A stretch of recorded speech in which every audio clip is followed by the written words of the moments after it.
Okay, the Pusher, made famous by the band Steppenwolf, but actually written by Hoyt Axton. Hoyt Axton was the guy who played the crazy inventor on the movie The Gremlins, with all those crazy inventions that went amok all the time. In any event, if for some reason on this planet you do not yet know the groove to this song and have not figured it out on your own, this is a cool lesson for this, because it's a very old blues groove. Probably goes back to the days of Robert Johnson and before. It just so happens Hoyt Axton and Steppenwolf finally made it famous by electrifying it. What I've done here is I have the guitar in standard tuning with a capo on the 3rd fret. How do I know it sounds like that? I watched the guy from Steppenwolf play it 100 times. I just watched a video of him. He had the 3rd fret capoed.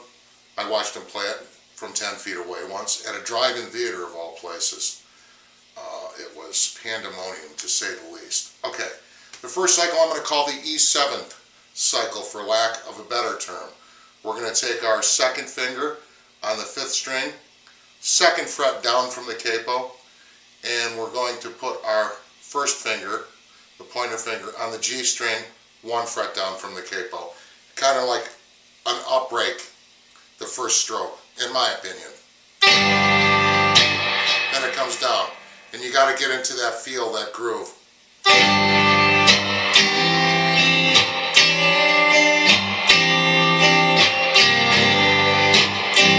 There's the 2nd chord, and you got to slide into these things seamlessly, and it'll make the song sound much better. The 2nd chord is 1st string on the 3rd string, 2 frets down from the capo. My 3rd finger is on the 1, 2, 3, 4th string down from the capo, actually on the 5th fret of the 5th string. That's the 2nd chord of the groove. Then he slides into this little chord. So we're 2 frets apart on this, we're only 1 fret apart on this. I have my pointer, index, 1st finger on the 3rd string of the, what is now the 7th fret. We're 1, 2, 3, 4 down from the capo, and the 3rd finger on the 5th string on the 8th fret. 1, 2, 3, 4, 5 down from the capo. And it goes backwards. And here's the groove.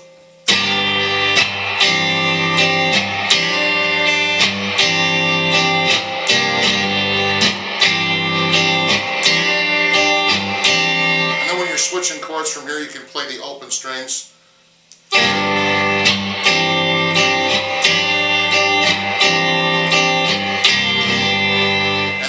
Both these, or hammer this one.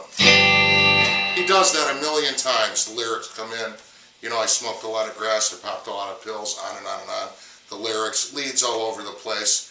And then it goes into what I guess we could call the bridge, or the A cycle, as it were. And the A cycle is another classic blues lick, in my opinion. Are these 2 fingers on these 2 strings.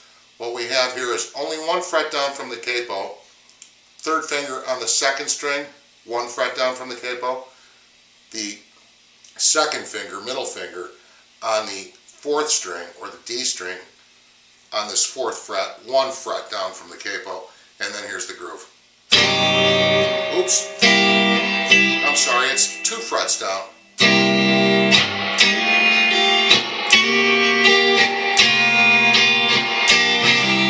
So we're really at the 5th fret, 2 frets down from the capo. I know what I was thinking there. I've only been playing it for an hour. We're on the 3rd fret. We have the 3rd finger on the 2nd string, 2 frets down from the capo. The 2nd finger, 2 frets down from the capo on the 4th string, or the D string. Sometimes he'll hammer this. And then the 2nd chord of the A cycle, for lack of a better term, or the A7th cycle, is the 1st finger on the 4th fret. Strike that, the 6th fret.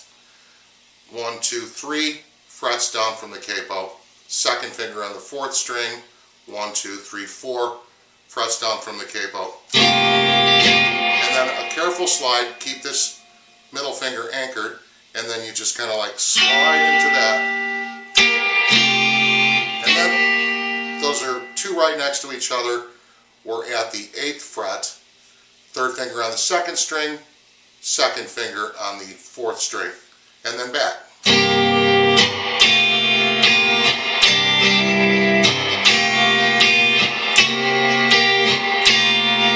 then back to the original cycle. You cannot rush this song. It's almost like laid in the backbeat, laid back, blues, psychedelic blues, man, from the time period.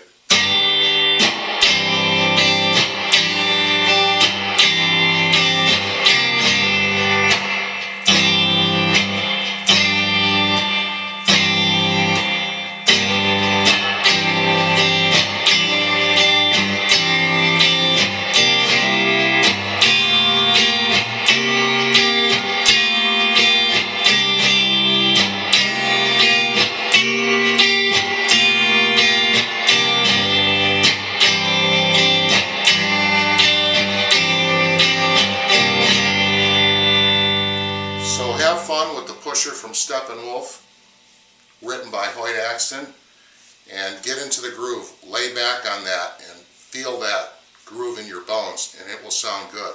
Thanks for watching. Hope you learned something.